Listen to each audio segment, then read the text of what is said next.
Halo, selamat pagi. Assalamualaikum warahmatullahi wabarakatuh. Oke, bertemu lagi. Di kali ini pembahasannya adalah TB HIV. Di sini juga saya akan memberikannya dua soal terkait dengan nanti TB HIV, yang satunya terkait dengan efek samping. Baik, teman-teman. Baik, yang pertama. Oh, sebelumnya ini nanti panduan yang saya beri, yang saya ulas itu terkait dengan Permenkes kalau nggak salah, bukan tata laksana. Nanti tahunnya masih lama, saya menggunakan yang 2016 dan ada yang 2011. Nah, itu masih yang lama. Nanti silahkan teman-teman dicocokkan lagi dengan panduan yang baru, tapi sepertinya juga sama. Ya. Oke. Baik teman-teman, nanti mungkin kalau terkait dengan tata laksana atau panduan berbeda tahun itu berbeda. Nanti ada yang bagian yang berbeda. Nanti silahkan kalian cari guideline lagi yang terbaru ya. Di sini guideline-nya saya masih lama karena yang kemarin saya gunakan untuk belajar itu menggunakan yang lama. Jadi saya mohon maaf kalau misalnya nanti ada ucapan atau salah penjelasan, silahkan nanti dikoreksi, oke? Baik, langsung saja. Yang soal pertama, pasien terdiagnosa TB HIV. Obat yang diberikan sebagai pengobatan pencegahan adalah, kata kuncinya ada dua, TB HIV. Kemudian adalah pengobatan pencegahan. Baik, di sini kita bahas dulu terkait dengan TB HIV. Nah, ini alurnya pertama itu pasien itu dinyatakan ketika dia tes HIV itu dinyatakan apa? Positif HIV, tidak diketahui, atau negatif HIV. Oke, kalau dia positif HIV, nanti adalah dilakukan pengobatan HIV. Kalau misalnya tidak diketahui, dilakukan tes HIV, kok hasilnya positif, ya pengobatan ARV. Tetapi kalau di hasilnya negatif, ya berarti tidak menderita HIV. Kemudian, apabila si pasien HIV positif, ARV-nya ini diberikan 2-8 minggu setelah pemberian OAT. Jadi bukan OAT-nya dihentikan, tapi misalnya pengobatannya OAT dulu nih, OAT selama 2 minggu. Nah, setelah itu baru si ARV-nya diberikan. Jadi nanti di perjalanan itu si ARV dan si OAT itu diberikan secara bersama-sama. Seperti itu kalau yang saya pahami. Kemudian, ini ya, di Permenkes 67 tahun 2016, silahkan dicek lagi. Kemudian nih, kalau misalnya pasien itu sudah ARV atau belum ARV, jadi artinya dia pasiennya udah HIV atau belum HIV, dia itu dikaji status TB-nya. Status TB-nya bagaimana? Kalau misalnya si pasien itu terduga TBC, dilakukan penegakan diagnosa, kok dia itu TBC, maka itu dilakukan pengobatan OAT. Kemudian dilakukan pengobatan pencegahan cotrimoxazole. Oke, cotrimoxazole ya teman-teman. Di sini sudah terjawab. Kemudian, kalau pasiennya itu terduga TBC atau dia bukan TBC, setelah dilakukan tes kok dia bukan TBC, maka dilakukan pengobatan pencegahan menggunakan isoniazid. Nah, nih, jika ODHA tidak sakit TBC, segera berikan pengobatan pencegahan dengan INH. Kemudian, kalau ODHA tersebut terdiagnosis TBC, maka harus diobati dengan OAT, obat antituberkulosis, dan pengobatan cotrimoxazole. Oke, teman-teman pasti bingung pengobatan cotrimoxazole di sini untuk apa? Nah, di sini itu adalah untuk mencegah atau untuk menghambat terjadinya infeksi oportunistik. Jadi nanti ini sebagai profilaksis gitu, pencegahan untuk menurunkan angka kematian pada orang yang terinfeksi HIV. Biasanya yang sering terjadi itu dengan terjadinya infeksi bakteria, kemudian parasit Toxoplasma seperti itu. Makanya pada pasien HIV dengan TBC itu ditambahkan cotrimoxazole sebagai pencegahan gitu. Ini juga sama.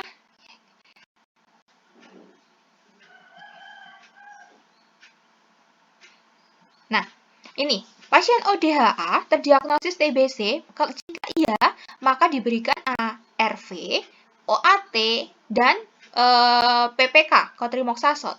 Jika dia tidak terdiagnosis TBC, maka dilihat lagi dengan CD4-nya. Apabila dia kurang dari 200 sel per mm, itu menggunakan ARV, PPINH, dan PPK. Tapi kalau CD selnya itu lebih dari 200, itu menggunakan ARV dan PPINH. Oke, sudah. Kalau saya ngafalinya, karena kemarin kalau misalnya soal UK dan sebagainya, itu soalnya tidak terlalu mendalam sih, tapi kalian tetap harus paham, gitu ya. Kalau saya menghafalnya gini, pasiennya HIV, pasiennya HIV nih. Dilihat nih, pasiennya HIV ini ketika didiagnosa, dia itu sudah TBC atau belum. Apabila dia sudah TBC, maka diberikannya cotrimoxazole. Cotrimoxazole ya, bukan cotrimasol. Dia diberikan cotrimoxazole yang dosisnya berapa? 961 kali sehari. Ketika dia di tes, ternyata dia itu belum TBC, maka diberikannya INH. INH 300. Seperti itu ya teman-teman. Jadi jawabannya terkait dengan soal yang ini, adalah pasiennya udah TB HIV, berarti pengobatan pencegahannya yang diberikan adalah cotrimoxazole. Oke, lanjut ya. Yang nomor 2. Pasien HIV ketika dilakukan pemeriksaan mengalami anemia berat. Hal tersebut dapat terjadi dari efek samping penggunaan obat zidofudin. Obat apakah yang dapat diberikan terkait dengan kondisi pasien? Oke, dicek lagi ya teman-teman, nanti panduannya sudah benar atau belum. Gini, kalau pemilihan obat ARV, pengobatannya adalah 2 NRTI plus 1 NNRTI. Ya, jadi nanti kalian di sini adalah menghafalkan apa yang golongan NNRTI dan NRTI gitu. Nah, ini menggunakan sandi-sandi. AZT adalah zidofudin, T3TC adalah lamivudin, NVP adalah neviravir, dan seterusnya seperti itu. Ini yang saya bahas atau yang saya tulis hanya yang lini pertama. Ada juga yang lini kedua, nanti ada pemilihan yang ketiga. Nanti silakan kalian buka di pedoman ya. Ini sepertinya saya menggunakan masih yang 2011. Yang warna pink sampulnya. Kalau yang terbaru itu Permenkes 2021 sudah ada. Kemarin saya cek terkait dengan apa ya? Bukan laksana, apa gitu. Coba nanti dicek lagi ya. Oke, di sini teman-teman terkait dengan zidofudin itu adalah efek samping khasnya adalah anemia dan neutropenia. Nah, apabila pasiennya itu mengalami anemia berat, itu diganti atau disubstitusi dengan TDF. TDF adalah tenofovir. Jadi digantinya adalah sama-sama satu golongan. Oke, karena di sini rumusnya tadi 2 NRTI plus 1 NNRTI. Apabila ada satu obat dari golongan NRTI itu yang dia mengalami efek samping atau pasiennya alergi, ganti yang dengan golongan yang sama. Yang penting pada lini pertama ini adalah NRTI-nya ada 2. Nah, dan NNRTI-nya ada 1. Nanti kalau pasiennya alergi di NNRTI, misalnya kayak pasien hamil yang efavirenz ya. Efavirenz itu nanti digantinya dengan neviravin. Tapi sepertinya di pedoman di WHO ya atau di apa gitu, itu efavirenznya sudah boleh digunakan untuk ibu hamil. Nanti coba dipastikan lagi ya. Tuh, pokoknya ketika yang nggak bisa digunakan adalah golongan NRTI, ya NRTI diganti dengan obat yang dengan satu golongan. Kalau yang nggak bisa di NNRTI, ya diganti dengan golongan yang sama di golongan NNRTI gitu. Kalau misalnya tenofovir ini adalah efek samping khas banget ini juga sering keluar di UKAI.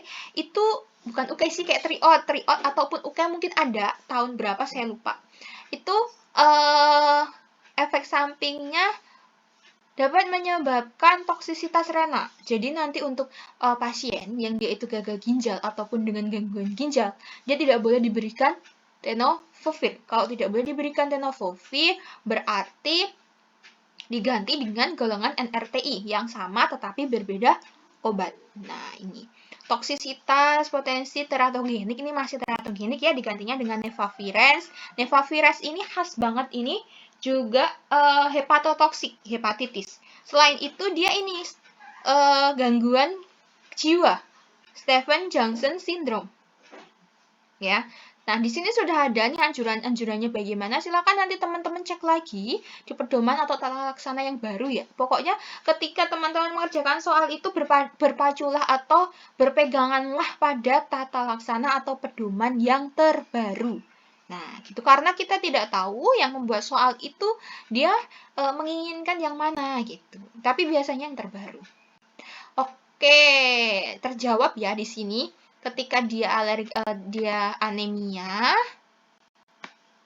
berat, obatnya zidofudin, maka obat yang dapat diberikan itu adalah tenofovir, karena tenofovir masih golongan NRTI, ini NNRTI, ini NNRTI, ini golongan protease inhibitor. Jadi kalian hafalkan terkait dengan lini pertama, kedua, ketiga, golongan obatnya apa aja, efek sampingnya seperti apa, mekanisme. Nah, kadang mekanisme nih yang keluar nih, misalnya NRTI. NRTI kepanjangan dari apa? Kalau enggak secara bahasa Indonesia, NRTI itu mekanisme kerjanya seperti apa? Seperti itu. Terus, kalau UKAI juga yang keluar itu terkait dengan obat-obat HIV, mungkin adalah ketika pasien hamil, hepatitis, kemudian dia itu dengan kondisi-kondisi khusus, atau anak-anak misalnya, nah itu pengobatannya bagaimana? Itu yang kode-kode itu dihafalkan. Jadi kalau mau cara cepat, kode itu kalian terjemahkan sendiri dalam tulisan kalian. Jadi misalnya AZT nih, zidofudin nih, jadi kalian tulis zidofudin ditambah ini gitu, biar kalian tidak bingung. Oke teman-teman, seperti itu pembahasan pagi ini kali ini. Terima kasih atas partisipasinya. Mohon nanti kalau saya salah atau saya kurang tepat dikoreksi di kolom komentar. Oke, terima kasih atas perhatiannya. Semangat terus, jangan menyerah, tetap berusaha, tetap optimis. Semoga kalian mendapatkan hasil yang terbaik dan lebih baik. Oke, terima kasih. Wassalamualaikum warahmatullahi wabarakatuh. Jangan lupa subscribe, komen, dan like.